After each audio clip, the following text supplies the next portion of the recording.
So we're going to talk now about independent and dependent. This is an area a lot of people have trouble with. So every now and then people will write, oh, you know, these two things must be independent because it doesn't matter whether one of them happens, the other one can still happen. Well, that's not independent. That's a thing called disjoint. Independent is more precise. Independent means if one of them happens, it has no effect on whether or not the other one happened. So did the first thing happen? No effect on the second thing. Did the first thing not happen? No effect on the second thing. And to really get a handle on that, let's look at some examples on a table. So here we have a bit of a story. 160 college students were observed over the course of a semester, and the administration wanted to know if tutoring made a difference. So we have that 90 students attended tutorials. We have that 70 students did not. We have that 100 students passed, and we have that 60 students did not. And what we want to know is there a probability, are these dependent or independent? The way we're going to do that is first we're going to just pick a person at random and ask, what's the chance that this person passed? Okay, so let's go over here and do a little math here. Probability that a person passed. Okay, well, how many people passed? 100. Out of how many people is that? 160 people. So the probability that a person passed is 100 divided by 160, which is 0.625. Now, we want to know, is that independent or dependent on whether or not they studied? So now my follow-up question, I ask, pick a person who I know went to tutorials. So notice now it's a conditional statement. Now we're only talking about the people who went to tutorials. What is the probability that that person passed? Okay, so remember, when you're doing a probability like this, the numerator is both passed and went to tutorials. The denominator is just passed.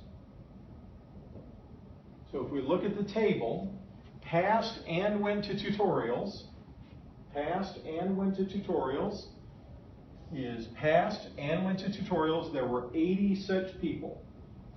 What about the denominator? That's just out of the people, oh, I said passed. I was wrong about that, folks. Out of the people who went to tutorials, out of the people who went to tutorials. So, and there were 90 of those. So our final probability there is 0.8889. So, if I know a person went to tutorials, does that change the chance that they passed? Yes, it did. In general, there was only a 62.5% chance of passing, 0.625. But among the people who went to tutorials, the odds went way up to 0.8889, 88.9% chance of passing. So these are dependent, not independent. Let's look at another example.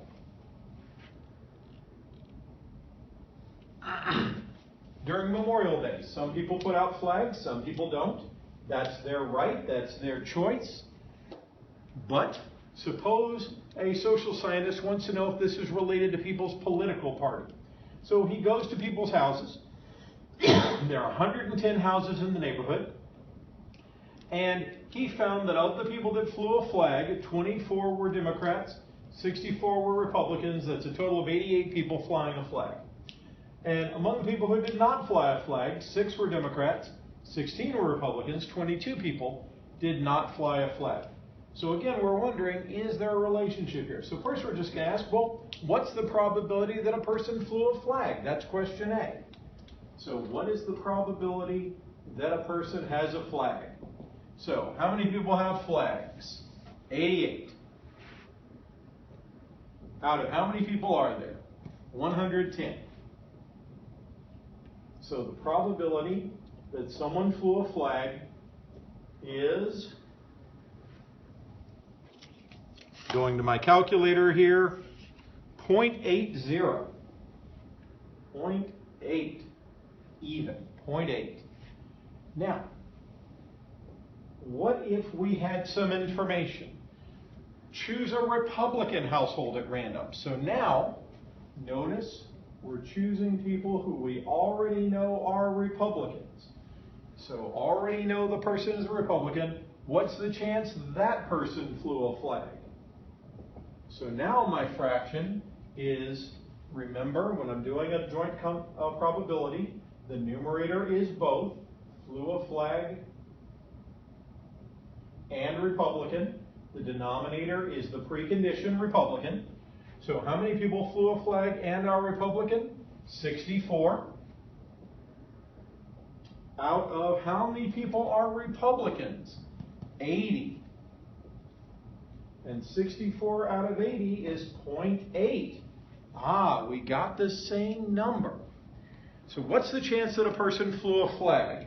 Well, question A tells me 80%. Suppose I told you the person was a Republican. Now what's the chance that they flew a flag? Still 80%.